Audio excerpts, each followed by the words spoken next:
बिस्मिल्लाहिर्रहमानिर्रहीम। अस्सलाम वालेकुम। आज हम स्टार्ट करने जा रहे हैं फार्माकोलॉजी के जितने भी चैप्टर्स हैं वो पढ़ेंगे वन बाय वन। उसमें सबसे पहला है drugs affecting nervous system. Nervous system के अंदर आपको मुख्तलिफ़ किस्म के पार्ट्स मिलेंगे, जैसे कि एपिलेप्सी है, एनेस्थेटिक ड्रग्स है, एंटी पार्किंसन है। तो सबसे पहले हम उसमें एनेस्थेटिक ड्रग्स पढ़ेंगे, जो कि मतलब जो नशे के लिए जो ड्रग्स यूज़ होते हैं वो पढ़ेंगे। इसके ऑब्जेक्टिव्स हैं और ये आपको कुछ पिक्चर्स दिखाए गए, मतलब जो पुराने ज़माने में जिस तरीके से लोगों का इलाज किया जाता था या जिस तरीके से लोगों को नशा वगैरह दिया जाता था, तो वो बताया गया है। अच्छा जी, स्टार्ट करते हैं। एनेस्थीसिया क्या है? सबसे पहले तो आपको एनेस्थीसिया के बारे में पता होना चाहिए। Anaesthesia is the loss of sensation with और विदाउट लॉस ऑफ कॉन्शियसनेस। ये पॉइंट जो है अहम है कि जब आप लॉस ऑफ सेंसेशन मतलब आपको कोई चीज़ फील नहीं होती, आपका सेंस जो है वो लॉस हो जाता है, लेकिन इसमें आप कभी होश में रहते हो, मतलब आप कभी कॉन्शियस होते हो, कभी कॉन्शियस नहीं होते। मतलब ऐसा हो सकता है कि आपको कोई चीज़ फील नहीं होगी, लेकिन कभी आप कॉन्शियस होंगे, कभी कॉन्शियस नहीं होंगे। वो आपके एनेस्थीसिया पे इफ़ेक्ट करता है, डिपेंड करता है कि किस तरीके के एनेस्थेटिक्स आपको दिए गए हैं। तो या तो आपका मतलब पूरा आपको बेहोश किया जाएगा, या आप बेहोश नहीं होंगे, लेकिन जिस एरिया का आपका जो है वो एनेस्थेटिक दिए गए हैं, आपका वो एरिया जो है वो सेंसलेस होगा। इसमें क्या होता है कि आपको मुख्तलिफ़ किस्म के एजेंट्स दिए जाते हैं that block the passage of pain impulses along nerve pathway to the brain. जो एजेंट्स आपको दिए जाते हैं या जो ड्रग्स आपको दिया जाता है, उसका काम क्या होता है कि वो आपके बॉडी में जाके जो पेन इम्पल्सेस होते हैं या जो नर्व इम्पल्सेस होते हैं ब्रेन तक जाने के लिए, उनको ब्लॉक करते हैं, ताकि जो आपको पेन होगा उस प्रोसेस की वजह से तो वो आपको फील ना हो। ठीक है, तो एनेस्थीसिया अगर हम थोड़ा सा ओवरव्यू पढ़े तो ये है कि ये वो ब्लॉकिंग एजेंट्स है या वो ड्रग्स है जो कि आपको दिए जाते हैं कोई भी सर्जरी के दौरान या कोई भी प्रोसेस के दौरान, ताकि आपके पेन इम्पल्सेस को ब्रेन तक जाने से रोक सके। इसमें आपका लॉस ऑफ सेंसेशन होता है, या कॉन्शियस रहते हो आप, या जो है आप कंप्लीटली अनकॉन्शियस रहते हो। ये इसका जो है एक शॉर्ट डेफिनेशन आप कह सकते हो। इसके दो टाइप्स होते हैं, एक होता है लोकल एनेस्थेटिक, एक होता है जनरल एनेस्थेटिक। लोकल एनेस्थेटिक पढ़ते हैं तो ये वो एनेस्थेटिक है जो कि pain free state in specific area, मतलब किसी ख़ास एरिया के लिए आप यूज़ करते हो। फॉर एग्ज़ाम्पल आपके हेड में कोई चीज़ है या आपकी हेड की सर्जरी हो रही है, तो आपके जस्ट हेड को जो है वो लॉस ऑफ सेंसेशन वहाँ पे करना होगा, क्योंकि आपके हेड को सारा सिर्फ चीज़ें फील नहीं होनी चाहिए, बाकी बॉडी आपकी बिल्कुल सही होगी। ये किसी ख़ास एरिया पे होगा, या अगर आपको कई स्टिचेस लग रहे हैं तो आपके वही उसी इलाके को या उसी एरिया पे आपको एनेस्थेटिक्स दिए जाएंगे। इसको हम क्या कहते हैं? Local anaesthetics. मतलब किसी लोकल एरिया पे या पूरी बॉडी में जो है आपकी नहीं दिए जाते। आपका जो फुल बॉडी है वो बिल्कुल कॉन्शियस रहती है, आपको पता चल रहा होता है कि आपके एनवायरनमेंट में क्या हो रहा है, आपके इर्द गिर्द क्या हो रहा है, लेकिन आपका जो स्पेसिफिक एरिया है सिर्फ वो ही सेंसलेस रहता है, उससे आपको कोई भी फील नहीं होता, कोई भी चीज़। इसके मज़ीद दो टाइप्स है लोकल एनेस्थेटिक्स के, एक है ईस्टर और एक है अमाइड। इसके जो दो टाइप्स हैं ईस्टर और अमाइड, इसमें फ़र्क ये है कि ईस्टर जो है वो ज़्यादातर एलर्जिक रिएक्शंस प्रोड्यूस करते हैं। इसमें बताया नहीं गया, मैं आपको जस्ट बता रहा हूँ कि ईस्टर जो है थोड़े से एलर्जिक होते हैं, हाईली एलर्जिक होते हैं। अगर किसी बंदे को आप ये दे रहे हो तो उससे पहले आपने चेक करना होगा कि उस बंदे को एलर्जी है इस ड्रग से या नहीं। उसमें कौन कौन से ड्रग आते हैं? क्लोरोप्रोकेन आता है, सिर्फ प्रोकेन और टेट्राकेन, ये जो है ईस्टर के ड्रग्स है। दूसरा है अमाइड। अमाइड वो ड्रग है जो कि बहुत रेयरली जो है वो हाइपर सेंसिटिविटी या एलर्जिक रिएक्शन प्रोड्यूस करते हैं। इसमें ज़्यादा एलर्जिक रिएक्शन नहीं होता। इसमें कौन कौन से लिडोकेन, मेपीवेकेन और प्रीलोकेन और ये सारे ड्रग्स आपको बताए गए हैं, ये अमाइड के हैं और ईस्टर के भी बताए गए। टाइप नंबर 2 है जनरल एनेस्थेटिक्स। जनरल एनेस्थेटिक्स में आप जो है एंटायर बॉडी आपकी अनकॉन्शियस रहती है, और इसमें मतलब आपको कोई पेन या कोई भी स्टिमुलस वगैरह फील नहीं होगा। इसमें आप कंप्लीटली अनकॉन्शियस रहोगे। इसमें जो है या तो आपको पेरेंटली दिया जाता है या फिर थ्रू इनहेलेशन भी दिया जाता है। इसमें जो है इनहेलेशनल ड्रग आपको बताया गया नाइट्रस ऑक्साइड। इनहेलेशनल का मतलब ये कि उसको जो है थ्रू एयर या थ्रू नोज़ लेते हैं, ठीक है, जिसको सूंघ के आपको जो है वो नशा महसूस होता है, तो नाइट्रस ऑक्साइड है। इन्हेलेशनल ड्रग में आपको नाइट्रस ऑक्साइड और हीलोथेन, आइसोफ्लोरेन और सीवोफ्लोरेन का बताया। क्लोरोफॉर्म भी है इसमें, जो कि बहुत कॉमन है। इसके अलावा इंट्रावीनस जो आईवी के थ्रू देते हैं उसमें बेंजोडाइज़ेपिन आता है, मेडाजोलाम, प्रोफोफोल और ये तीनों पेंटेल, केटामाइन, ये सारी चीज़ें इसमें आती हैं। ये जनरल एनेस्थेटिक्स के थ्रू यूज़ होते हैं। तो आई होप कि ये दोनों आपको क्लियर होंगे।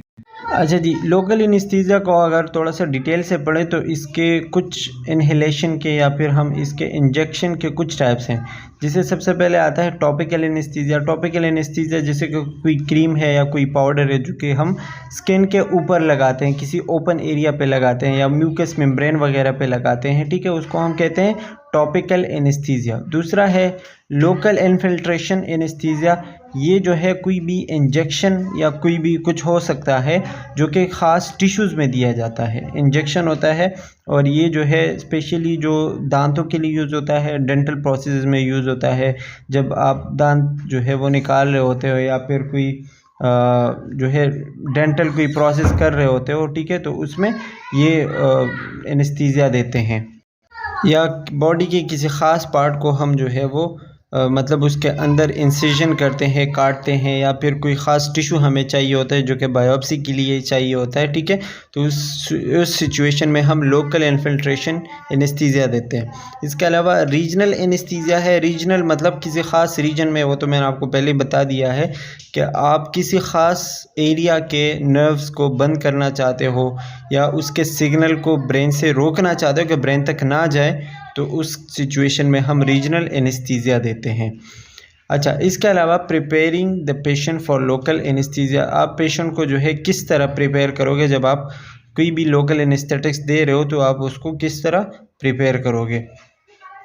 मतलब दोनों में जो है एक ही सिचुएशन होता है, लेकिन सबसे पहले आपने क्या करना है कि आपने पेशेंट को जो भी एनेस्थीसिया वगैरह आप देने जा रहे हो, आपने उसको बताना है पेशेंट को, वो चीज़ एक्सप्लेन करनी कि मैं आपको ये दूंगा तो इससे ये होगा, ठीक है। इसके अलावा आपने उसकी एलर्जी हिस्ट्री लेनी है। ऐसा ना हो कि वो किसी ड्रग से एलर्जिक है और आपने वही ड्रग दे दिया उसको।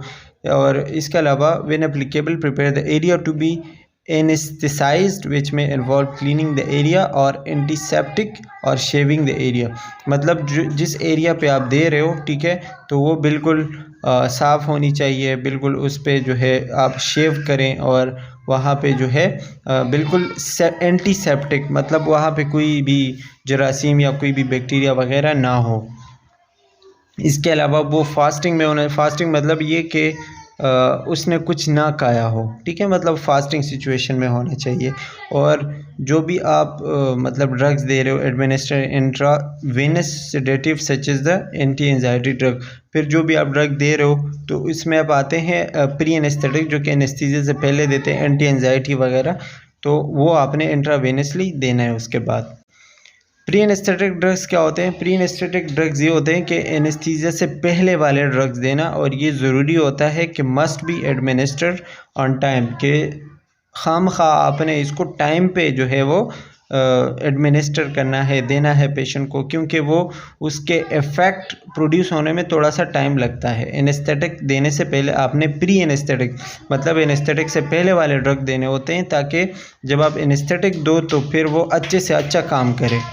अगर आप ये ड्रग टाइम पे नहीं देंगे, जो प्री एनेस्थेटिक ड्रग है, तो उसको जो है मुख्तलिफ़ किस्म के मसले हो सकते हैं, जैसे कि रिस्पायरेटरी सिक्रीशन हो सकता है या कोई हार्ट का मसला हो सकता है। तो ये जो प्री एनेस्थेटिक ड्रग्स है, ये आपने अपने टाइम पे एनेस्थेटिक ड्रग देने से पहले जितना भी उसको टाइम चाहिए होता है, वो आपको मतलब फिजिशियन डॉक्टर वगैरह बताएगा, तो वो ही टाइम पे आपने देना है। अच्छा, इस टेबल में आपको वही सारे प्री एनेस्थेटिक ड्रग्स बताए गए हैं जो कि आपने मतलब देने हैं, उनके क्लासेस भी बताए गए हैं। जैसे कि नारकोटिक में आपके पास आता है ड्रोप्रेडोल है और फेंटेनाइल है, ये सारी चीज़ें आपको बताई गई। हाइड्रोक्लोराइड है, ठीक है, तो ये क्या है, नारकोटिक है। फिर इसके अलावा बारबिटूरेट में है, कोलिनर्जिक्स में है जो कि ब्लॉकिंग ड्रग्स है, एंटी एंजाइटी ड्रग्स है। ये सारी चीज़ें उसके जेनरिक नेम और ट्रेड नेम आपको बताए गए हैं, तो ये आपने जस्ट देखना है और थोड़ा बहुत इसमें से चीज़ें याद होनी चाहिए, जैसे नारकोटिक्स में से 1-2 नाम याद रखें, बारबिचुरेट्स में से याद रखें, एंटी एंजाइटी इंपॉर्टेंट लग रहा है, इसमें से आपको थोड़े बहुत नाम याद होने चाहिए।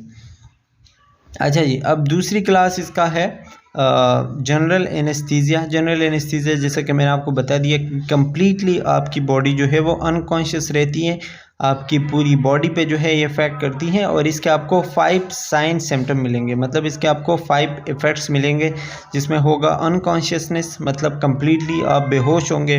दूसरा एमनीजिया है, मतलब थोड़ी बहुत आपको कुछ याद नहीं रहेगा उस टाइम, जब आपको वो नशा दिया गया है तो उस टाइम आपको कुछ भी याद नहीं रहेगा। एनाल्जेसिया, आप जो है सो रहे होंगे, आप मतलब नशे में होंगे। इनहिबिशन ऑफ ऑटोनॉमिक रिफ्लेक्सेस, या जो रिफ्लेक्सेस होते हैं हमारे बॉडी के अंदर वो नहीं होंगे। और स्केलेटल मसल बिल्कुल रिलैक्स होंगे, मतलब आपकी बॉडी बिल्कुल रिलैक्स होगी, आप जो है कुछ भी नहीं कर पाएंगे। ये 5 साइन सिम्टम आपको याद रखने चाहिए जनरल एनेस्थीसिया के जो सिम्टम है। ये आपके मतलब कब दोगे पेशेंट को, वो मतलब पेशेंट के फिज़िकल कंडीशन पर डिपेंड करता है, किस एरिया में या किस आर्गन में, या जो भी आप ऑपरेशन करने जा रहे हो उस आर्गन में दोगे। और इसके अलावा जितना भी सर्जरी का मतलब लेंथ है कि सर्जरी कितने टाइम में होने वाली है या कितना टाइम लगेगा उसमें, उस हिसाब से आप जनरल एनेस्थीसिया दे सकते हो। कैसे दोगे? आईवी और इन्हेलेशन के ज़रिए दे सकते हो। गैस एनेस्थेटिक्स भी होते हैं जो कि इन्हेलेशन के ज़रिए वो गैस एनेस्थेटिक ऑक्सीजन में मिला के दिए जाते हैं, तो इसी तरह जनरल एनेस्थीसिया देते हैं। इसके अलावा स्केलेटल मसल रिलैक्सेंट्स है। स्केलेटल मसल रिलैक्सेंट्स क्या होते हैं? जो हमारे मसल को रिलैक्स करने का काम करते हैं, स्पेशली जो है वो मतलब मुख्तलिफ़ किस्म के सर्जरीज़ के दौरान हमारे मसल को रिलैक्स करते हैं, जैसे कि चेस्ट और एब्डोमिनल के मसल यहाँ पे बताए गए हैं। ठीक है, एब्डोमिन और चेस्ट के मसल को अगर रिलैक्स करना है तो स्केलेटल मसल रिलैक्सेंट्स देते हैं। साइड में आपको नाम भी दिए गए हैं। ये सारी चीज़ें जो है बहुत ही मतलब काफ़ी सारे नाम बताए गए हैं। तो ये क्या है? स्केलेटल मसल रिलैक्सेंट्स है जो कि ड्यूरिंग सर्जरी देते हैं। अब इसके कुछ स्टेजेस हैं जनरल एनेस्थीसिया के, मतलब जब आप बंदे को जनरल एनेस्थीसिया देते हो तो उसको कुछ चीज़ें फ़ील होती हैं, उसके कुछ स्टेजेस होते हैं, अब हम वो पढ़ेंगे। इसमें सबसे पहला जो स्टेज है वो है लॉस ऑफ कॉन्शियसनेस के बंदा जो है वो जैसे ही आप ड्रग एडमिनिस्टर करोगे तो वो क्या होगा, उसका जो होश है वो थोड़ा सा मतलब ख़त्म हो जाएगा, बेहोशी की तरफ जाएगा। स्टेज 2 है डिलीरियम, या फिर हम इसको एक्साइटमेंट कहते हैं।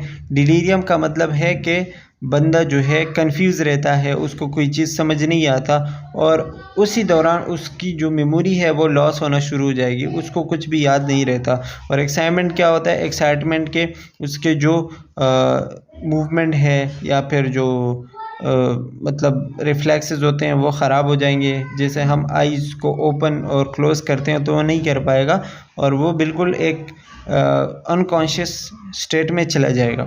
स्टेज नंबर 3 है सर्जिकल स्टेज। सर्जिकल स्टेज मतलब कि इसमें एनाल्जेसिया ने जो है अपना काम शुरू कर दिया है, एनेस्थेटिक ने अपना काम शुरू कर दिया है, और अभी इस स्टेज में बंदे के जो वाइटल साइन होते हैं वो स्टेबल हो जाते हैं, जैसे कि ब्रीदिंग रेट है, हार्ट रेट है, और ये सारी चीज़ें जो है वो स्टेबल हो जाएंगी, और इसमें फिर आप सर्जरी कर सकते हो। स्टेज 4 जो कि बहुत ज़्यादा ख़तरनाक है और डेंजर स्टेज है, इसमें क्या होता है? मेडुलरी पैरालिसिस कहते हैं इसको, कि मतलब इसमें जो है रिस्पायरेटरी पैरालिसिस होता है, बंदा सांस नहीं ले पाता, ज़्यादा नशे की वजह से वो सांस नहीं ले पाता, या फिर वो कार्डियक अरेस्ट में चला जाए, हार्ट अटैक हो सकता है या हार्ट उसका रुक सकता है। ठीक है, ज़्यादा जनरल एनेस्थीसिया लेने की वजह से, लेकिन ये बहुत ज़्यादा कम होता है, बहुत ज़्यादा रेयर कंडीशन है।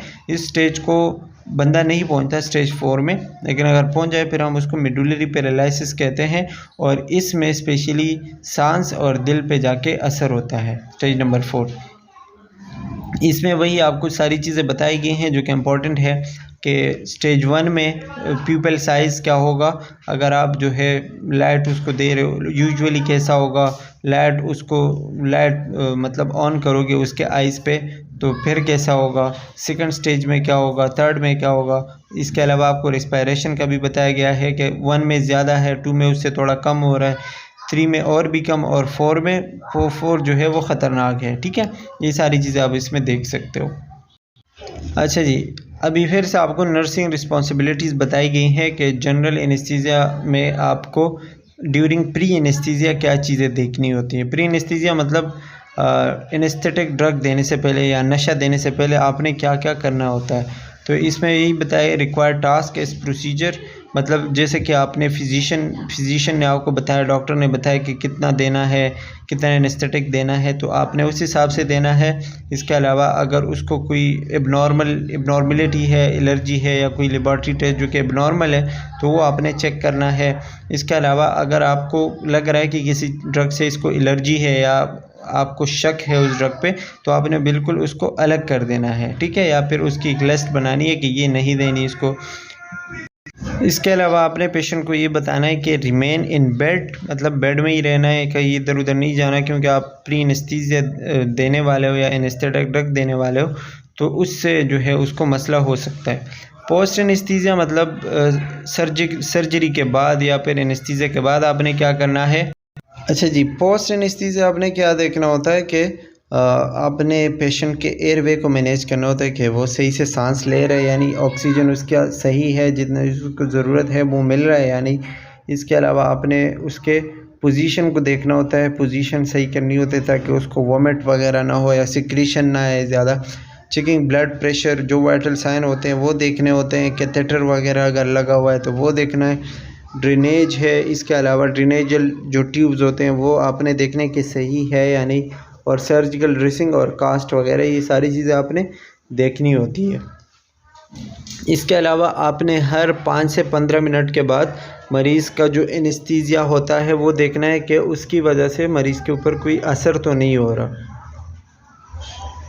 अच्छा, अब आपको कुछ चीज़ें बताई गई हैं जो कि आपके एनेस्थेटिक रिस्पांस को अल्टर कर सकते हैं। मतलब जो ये है कि या तो मरीज़ को बहुत ज़्यादा वो नशा देगा या फिर बहुत कम नशा देगा, ठीक है। सॉल्युबिलिटी, अगर आपने एनेस्थेटिक्स को बहुत ज़्यादा सॉल्युबिलिटी या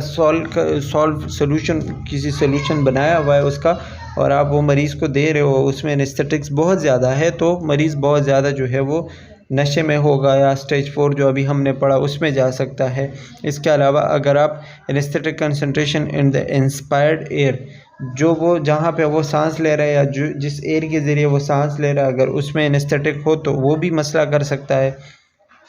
पल्मोनरी वेंटिलेशन, मतलब वही जाके लंग में जाएगा तो वेंटिलेशन में मसला होगा। पल्मोनरी ब्लड फ्लो, और इसके अलावा आर्टेरियो वेनस कंसंट्रेशन, अगर आर्टरीज़ में जो है वो चीज़ें ज़्यादा हो गई तो फिर वो क्या होगा कि मतलब एनेस्थेटिक्स जो रिस्पांस है उसको अल्टर कर सकता है। अब जनरल एनेस्थीसिया के लिए कुछ ड्रग्स यूज़ होते हैं वो बताए गए हैं और ये इम्पॉर्टेंट है, ये पेपर के हवाले से भी इम्पॉर्टेंट है। जैसे कि इसमें बताया गया है मेथोहेक्सेटेल एंड थायोपेंटेल। ये क्या है, these drugs have a rapid onset in a short duration of action. जैसे कि इसमें ये लाइन बहुत इंपॉर्टेंट है कि जैसे ही आप दोगे तो ये जल्द से जल्द अपना काम शुरू करता है, लेकिन ये रहता बहुत कम टाइम के लिए बॉडी में, बहुत कम टाइम में ये अपना एक्शन परफॉर्म करता है। अच्छा जी, ये CNS को जो है वो सप्रेस करता है, मतलब CNS को सुला देता है और एक नींद वाली कंडीशन, हिप्नोसिस जिसको हम कहते हैं, वो प्रोड्यूस करता है, ठीक है। और ये जो है बहुत ज़्यादा जल्दी इससे बंदा निकल भी जाता है। दूसरा है etomidate also may be use to supplement for anaesthetics other anaesthetics, मतलब ये जो है नाइट्रस ऑक्साइड और ये शॉर्ट सर्जिकल प्रोसीजर के लिए, कोई बहुत ही शॉर्ट कोई प्रोसीजर है सर्जिकल, उसमें ये यूज़ होता है। और ये ज़्यादातर जो है एनाल्जेसिक नहीं होता, एनाल्जेसिक मतलब कि नींद वाली जो कंडीशन है वो अप्लाई नहीं करता। इसके अलावा प्रोपोफॉल है, प्रोपोफॉल जो है induction in maintenance of anaesthesia को आपने लॉन्ग टर्म चलाना है, देना है, बरकरार रखना है तो प्रोपोफॉल देते हैं। और ये जो है सेडेशन देते हैं, सेडेशन मतलब जो सुलाने वाली जो कैफियत होती है, ठीक है, उसमें ये ज़्यादातर यूज़ होता है। इसके अलावा मेडाजुलेम जो है शॉर्ट एक्टिंग बेंजोडाइजेपिन है जो कि CNS को डिप्रेस करता है, और ये प्री एनेस्थेटिक ड्रग के ज़रिए, मतलब as a pre anaesthetic drug use होता है कि उसके लिए एनेस्थेटिक से पहले आपने देना होता है ताकि जो एंजाइटी होती है मरीज़ के जहन में वो ख़त्म कर सके, एंटी एंजाइटी है, ठीक है। और इसके अलावा जो है एनेस्थीसिया में भी ये यूज़ होता है। इसके अलावा सेवोफ्लोरेन है, ये इनहेलेशनल एनाल्जेसिक है, मतलब जो हमने पढ़ा कि सांस के ज़रिए लेते हैं, ठीक है, वो सेवोफ्लोरिन उसमें आता है। और ये भी वही एनेस्थीसिया के लिए यूज़ होता है, स्पेशली जनरल एनेस्थीसिया के लिए। इसके अलावा साइक्लोप्रोलिन है जो कि एनेस्थेटिक गैस है ये भी, और ये भी रैपिड ऑनसेट है, मतलब बहुत जल्दी अपना काम शुरू करता है और वही एनेस्थीसिया के लिए यूज़ होता है। स्पेशली ये मसल रिलैक्सेंट है, जो मसल रिलैक्सेशन में हमने पढ़ा कि मसल को रिलैक्स करने के लिए काम करते हैं, तो मसल रिलैक्सेशन में काम करता है, ठीक है। एथाइलिन है, एथाइलिन जो है ये भी ऑनसेट, रैपिड ऑनसेट है। इसका रैपिड ऑनसेट का मतलब ये होगा कि जल्दी अपना काम शुरू कर देता है, और रैपिड रिकवरी भी है, मतलब ये कि जल्दी ख़त्म भी होता है, एनेस्थेटिक इफेक्ट ये भी प्रोवाइड करता है, ठीक है। लेकिन ये मसल रिलैक्सेंट नहीं है, जो पहले हमने पढ़ा वो मसल रिलैक्सेंट था। इसके अलावा रिमीफेंटेनाइल हाइड्रोक्लोराइड है, cautiously in patient with history of hypersensitivity to fentanyl. ये जो है उन पेशेंट में बहुत कम देते हैं या बहुत एहतियात के साथ देते हैं जो कि ऑलरेडी फेंटेनाइल जो कि एक एनाल्जेसिक है, अगर उसके साथ वो एलर्जिक है तो उनमें ये बहुत कम देते हैं। हीलोथीन है जो कि वोलेटाइल लिक्विड है, मतलब ये भी एक एनाल्जेसिक है लेकिन लिक्विड फॉर्म में है, और वोलेटाइल का मतलब कि जो उड़ रहा होता है जैसे पेट्रोल होता है, ठीक है, तो वो वोलेटाइल लिक्विड है, ये हीलोथीन में आता है। And that's all about the anaesthetic drugs. इसमें जो आखिरी के 2-3 स्लाइड है, स्पेशली ये वाले, दैट्स वेरी इंपॉर्टेंट। और पहले के जो आपने नाम पढ़े, ठीक है, तो वो आपको पता होना चाहिए, एनेस्थीसिया का डेफिनेशन पता होना चाहिए, इसके टाइप्स पता होना चाहिए। That's all for today, thanks for watching, take care, bye bye.